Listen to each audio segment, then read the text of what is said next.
tidak teratur, itu orang yang kerasukan setan. Orang yang kerasukan setan itu dia tidak tahu tentang kehidupannya, ya, tentang pribadinya.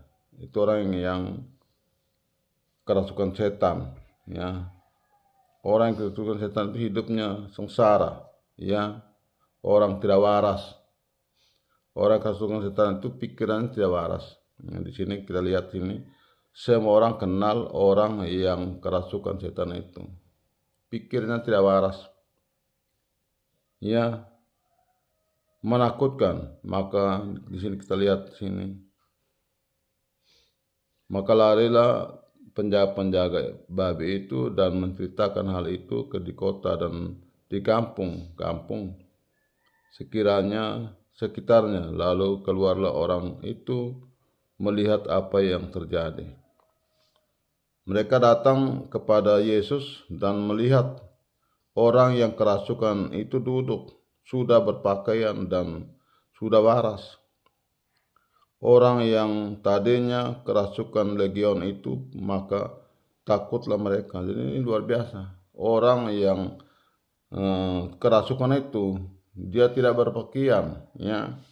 Memang dia tidak tahu rasa malunya orang yang kerasukan setan. Dia punya pakaian compang-camping, ya. Saya pernah waktu dulu masih di pasar, ya. Saya pernah merawat satu orang gila, ya. Saya pernah merawat satu orang gila laki-laki. Dan karakter orang gila itu luar biasa. Saya ikat dia dengan rantai. Lalu tiap hari saya doakan dia, ya, saya tuntun dia, saya rawat dia, ya. Habis itu saya kasih makan dia.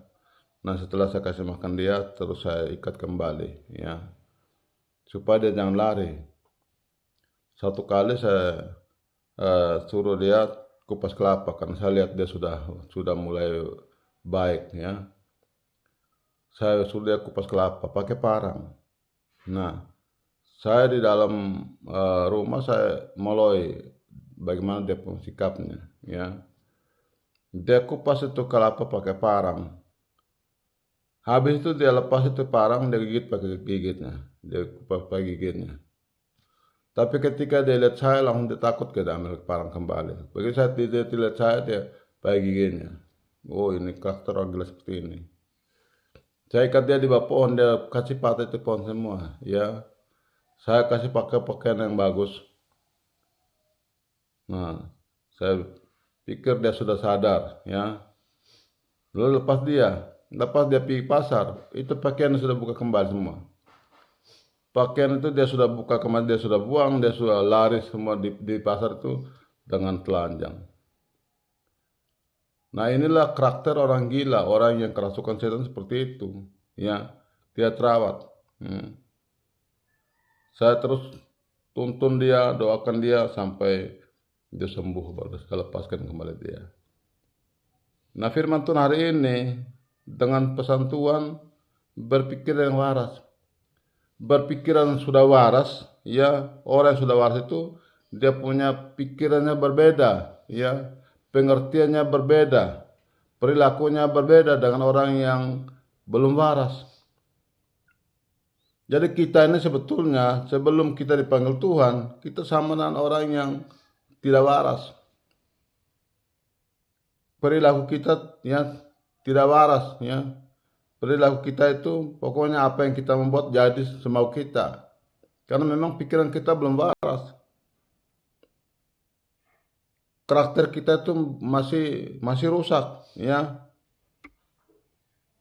Dan oleh sebab itu ketika Tuhan sudah pulihkan kita, pikiran kita sudah waras, maka kita harus buktikan bahwa kita berbeda. Kita sekarang sudah beda dengan hidup kita yang lama, hidup kita yang belum waras, hidup kita yang masih rusak. Jadi kita harus tunjukkan bahwa hidup kita itu sudah beda, ya. Ketika saya sudah menjadi seorang hamba Tuhan, orang-orang di pasar itu ketemu saya, mereka ngomong, bahkan orang-orang Muslim sendiri mereka ngomong, mereka bilang, "Pit, lu bisa ya, sama bisa bertobat ya." Ya. Kau bisa berubah. Jadi saya pikir dalam hati, kok bisa begitu? Mereka heran. Kenapa? Karena mereka tahu hidup saya di pasar. Seketika saya berubah, mereka juga heran-heran, kok bisa berubah? Ya, bisa berubah. Nah, kenapa? Karena Tuhan mengasihi kita. Tuhan sudah jamah kita, Tuhan sudah pulihkan kita, hidup kita sudah waras. Nah, kalau hidup kita sudah waras, kita harus jaga ini. Kita harus tunjukkan bahwa kita sudah waras. Pikiran kita sudah waras. Perilaku kita pasti sudah waras, sudah baik. Ya, kita sudah tahu tentang siapa kita. Beda hidup kita dulu belum kita bertobat. Belum kita bertobat itu kita bisa boleh melakukan apa saja. Tapi setelah kita sudah bertobat, maka kita harus menjaga pikiran kita, menjaga perasaan kita. Kita menjaga tutur kata kita, perkataan kita, kita perlu jaga. Kita tunjukkan bahwa kita sudah berbeda, kita sudah bertobat. Tentunya kita punya perkataan itu sudah berbeda, kata-kata itu sudah berbeda, ya. Perilaku kita sudah berbeda. Jangan sudah bertobat, tunjukkan diri sebagai seorang hamba Tuhan, tapi perilakunya tidak seperti orang belum bertobat. Jangan sampai kita bilang saya ini seorang hamba Tuhan yang sudah terkenal, tapi justru pikiran kita, perkataan kita seperti orang belum waras. Nah, ini kita mempermalukan nama Tuhan. Nah, kita tunjukkan bahwa kita sudah diubahkan Tuhan, sudah dipulihkan Tuhan. Perilaku kita, tutur kata kita, sikap kita itu sudah berbeda. Tidak seperti yang dulu lagi. Jangan sampai kita sudah bertobat, sudah pikul nama sebagai seorang hamba Tuhan, tapi perkataan kita seperti orang belum waras. Ya. Jadi hari ini firman Tuhan memberikan pesan penting bagi kita, berpikiran yang waras. Ya, berpikiran yang waras, menjaga perkataan kita, ya, menjaga perbuatan kita, bahwa kita adalah orang-orang yang sudah waras. Berarti kita sudah melakukan hal-hal yang baik sesuai dengan kehendak Tuhan. Ya. Jadi hal yang pertama, kita perlu berpikir yang waras, menjaga perkataan kita, menjaga perbuatan kita, menjaga perilaku kita, ya, menjaga sikap kita, bahwa kita sudah waras, kita sudah pulih, sudah dipulihkan oleh Tuhan, ya. Itu pertama. Yang kedua, ya, tidak ada yang sulit bagi Tuhan. Saat ini kau sedang menghadapi model apa saja, kesulitan apa saja. Mungkin kau sudah pergi ke orang-orang lain. Mungkin dianggap orang lain bisa menolong kau, tapi tidak bisa. Datanglah kepada Tuhan. Ya, datang kepada Tuhan. Karena hanya Tuhan yang bisa, ya, bisa memulihkan keadaan kita. Hanya Tuhan bisa mengubah kita. Jangan pergi cari orang kuat. Ketika kita menghadapi masalah, kita menghadapi satu persoalan, kita cari orang kuat yang mungkin bisa menolong kita. Ingat, siapapun di dunia ini tidak akan bisa mampu menolong kita kecuali Tuhan. Hanya Tuhan yang bisa menolong kita. Hanya Tuhan yang bisa menyelesaikan persoalan kita. Kita lihat di sini ada seorang perempuan pendarahan selama 18 tahun. Ya, tidak sembuh. Dia sudah mencari berobat di mana-mana sampai dia punya uang habis semua. Tidak ada yang sembuh, tidak sembuh. Tapi apa yang terjadi? Ketika dia dengar Tuhan Yesus datang, dia berpikir bahwa saya pergi, asal ku jamah jubahnya saja, pasti saya sembuh. Karena dengan tekad, dengan percaya, bahwa selama 12 tahun dia mengalami sakit pendarahan. Ya. Tidak ada yang sembuhkan dia.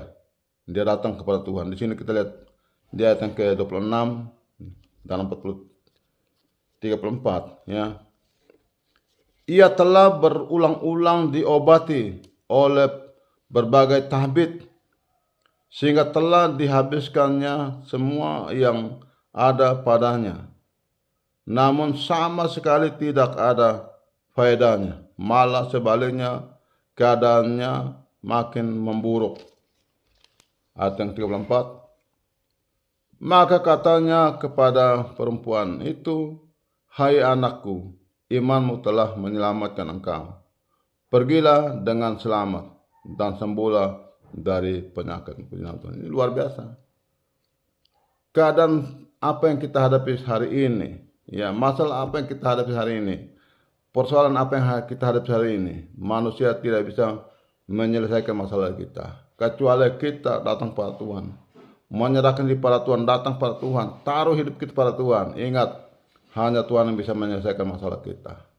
Hanya Tuhan yang bisa memulihkan keadaan kita. Hanya Tuhan bisa membebaskan kita.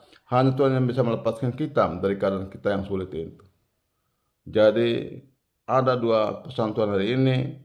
Yang pertama, berpikiran yang waras. Dan yang kedua, tidak ada yang sulit bagi Tuhan.